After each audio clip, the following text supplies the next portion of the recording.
Olá pessoal, tudo bem? Meu nome é Amaury e hoje trago para vocês um relato de um novo inscrito que enviou no e-mail do canal. Muito obrigado por compartilhar seu relato aterrorizante. Agradeço também pelos novos inscritos, visualizações e relatos enviados. Foi muito importante para nós, e fique atento.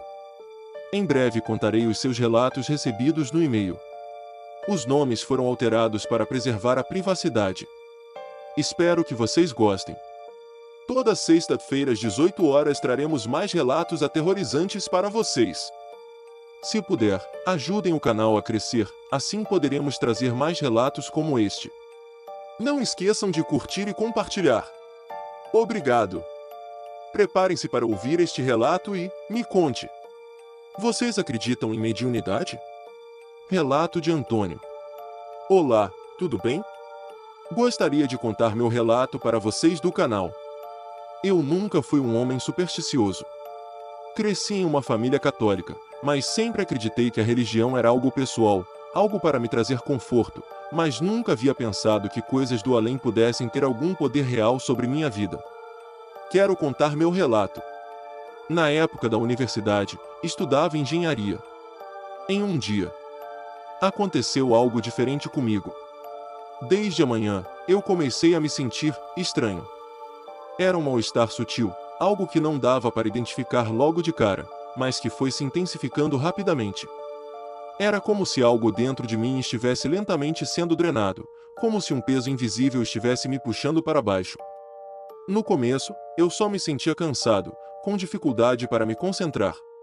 Eu tentava focar nas palavras do professor, mas parecia que minha mente estava se distorcendo, como se cada palavra fosse uma onda que eu não conseguia entender completamente. O pior era a sensação de tristeza que começou a se espalhar por mim, como se eu estivesse sendo consumido por uma melancolia sem razão aparente. Meu corpo parecia enfraquecer, e eu me senti doente. Não fisicamente, mas algo dentro de mim estava errado. Foi uma sensação muito estranha, como se o ar ao meu redor estivesse mais pesado. Como se eu estivesse sendo observado por algo invisível, algo que se alimentava do meu mal-estar, da minha angústia.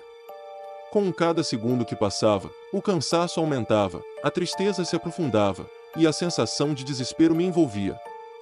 Foi então que, no meio da aula, eu não aguentei mais. Levantei-me rapidamente e saí da sala. Meu professor e colegas me olharam de forma estranha, mas eu mal consegui reagir. Só sabia que precisava sair dali, sentir o ar fresco, e tentar afastar aquele peso que me consumia.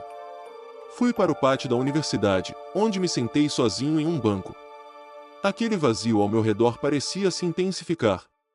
Eu me perguntava o que estava acontecendo comigo. Eu não estava doente, mas me sentia extremamente mal. A tristeza, o cansaço, a sensação de estar sendo observado, tudo isso parecia se tornar cada vez mais real e mais intenso. Foi quando, para minha surpresa, uma jovem se aproximou e se sentou ao meu lado. Eu não a conhecia. Ela disse ser uma aluna de psicologia, que eu nunca tinha visto antes. Ela parecia ser um pouco mais velha que eu, com um olhar sério e penetrante. Não sei o que me fez olhar para ela, mas assim que ela me viu veio para mim e disse: "Eu sei o que você está sentindo. Sua aura está escura." Eu a encarei, sem saber o que responder. Como ela poderia saber o que estava acontecendo comigo? Eu nunca havia falado sobre isso com ninguém. E eu, que nunca tinha ouvido falar sobre aura ou qualquer coisa do tipo, não fazia ideia do que aquilo significava. Ela, no entanto, parecia saber exatamente o que estava acontecendo comigo. Ela se apresentou como Joana, e com um olhar fixo e intenso, me convidou para almoçar, dizendo que queria conversar comigo sobre o que ela via. Eu estava tão atordoado que aceitei, sem saber o que mais fazer. O mal-estar ainda me acompanhava, mas eu estava curioso. Como alguém que nunca tinha me visto poderia saber o que acontecia em mim? Durante o almoço, ainda me sentia mal. Então comi pouco, eu fui mais para acompanhar Joana do que por fome. Ela começou a falar de algo que eu jamais imaginaria: espiritualidade. Ela me contou que seguia uma religião espírita, algo que eu não sabia muito bem o que era. Nascido em uma família católica, eu nunca me envolvi com práticas espirituais. Mas, mesmo assim, algo no tom de sua voz me fez escutar com atenção.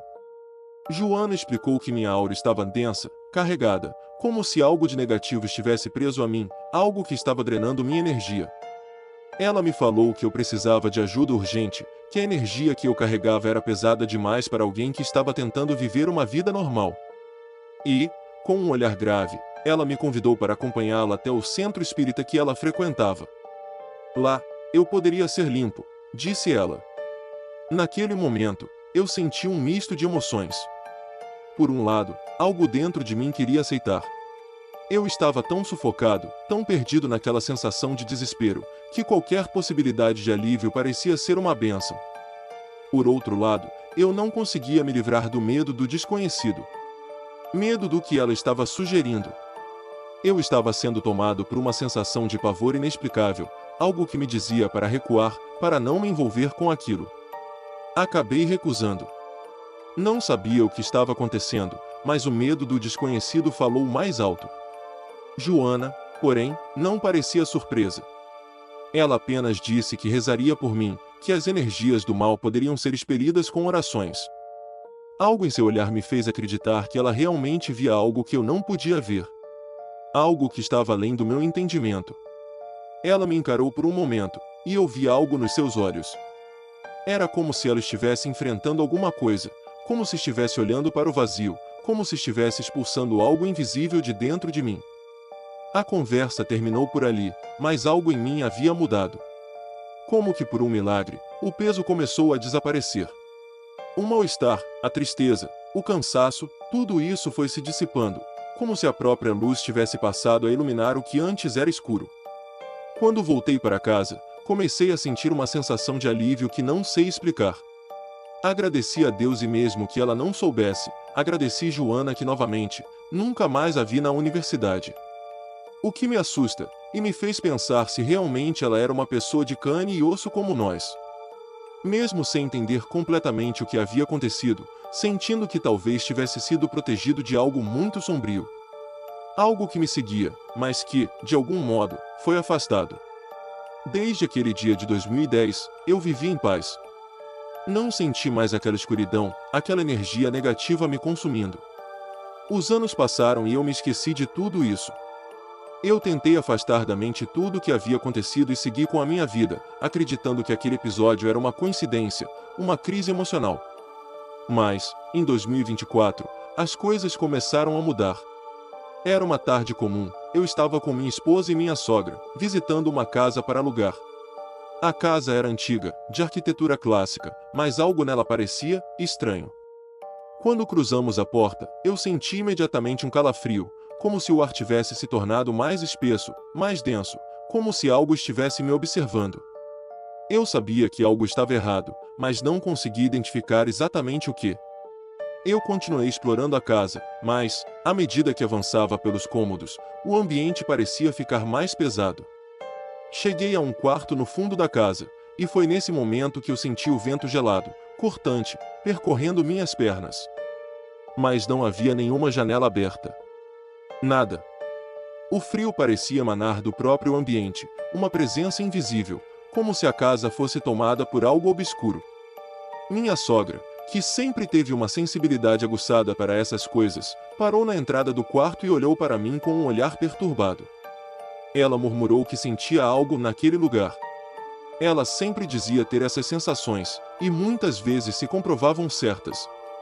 Eu tentei ignorar, mas não pude. Algo estava ali. Algo muito errado. Minha esposa, por outro lado, não percebia a mesma coisa. Ela queria que ficássemos na casa, que considerássemos a possibilidade de alugá-la. Mas minha sogra insistiu para irmos embora. E, por mais que minha esposa gostasse da casa, ela acabou cedendo. No caminho de volta para a imobiliária, minha sogra me contou o que havia sentido. Sentiu a presença de alguém muito velho, cheiro de casa antiga, que sentia uma presença que estava tentando nos expulsar da casa, algo muito forte, algo ameaçador e que sentiu medo. Chegando à imobiliária, minha esposa entrou sozinha para entregar as chaves, voltou pálida e assustada e disse o que a corretora comentou, casualmente, que a casa era de um casal de idosos que havia morado lá a vida toda, até morrerem. Daí os filhos decidiram alugar a casa depois que eles faleceram. Pensei que eles poderiam ter apego muito forte naquela casa e explicaria o fato daquelas sensações. Percebi que minha sogra tinha razão. Agora, ali, naquele quarto frio e silencioso, eu percebi. A escuridão que me havia deixado em 2010, aquela sensação de algo invisível que me observava, estava de volta. Algo estava ali, na casa, não sei dizer o que era. Sinto que talvez eu precise trabalhar estas sensações da qual percebo que minha sogra consegue controlar. Mas eu não entendo de fato o que é, mas sei que é algo sobrenatural. Talvez eu tenha alguma mediunidade que não sei trabalhar para não me afetar. Este foi o meu relato, até mais. Gente, que história aterrorizante, não é mesmo? Será que o Antônio é médium? Acredito que a sogra dele é médium, e deve ter mais para contar. E vocês? Me conte nos comentários o que você achou deste relato. Se você tiver histórias como essa, envie para nós. Vou adorar contá-las aqui no canal. Mande seu relato para o e-mail na descrição do vídeo. Estamos ansiosos para ouvir suas experiências. Abraços e até sexta-feira que vem.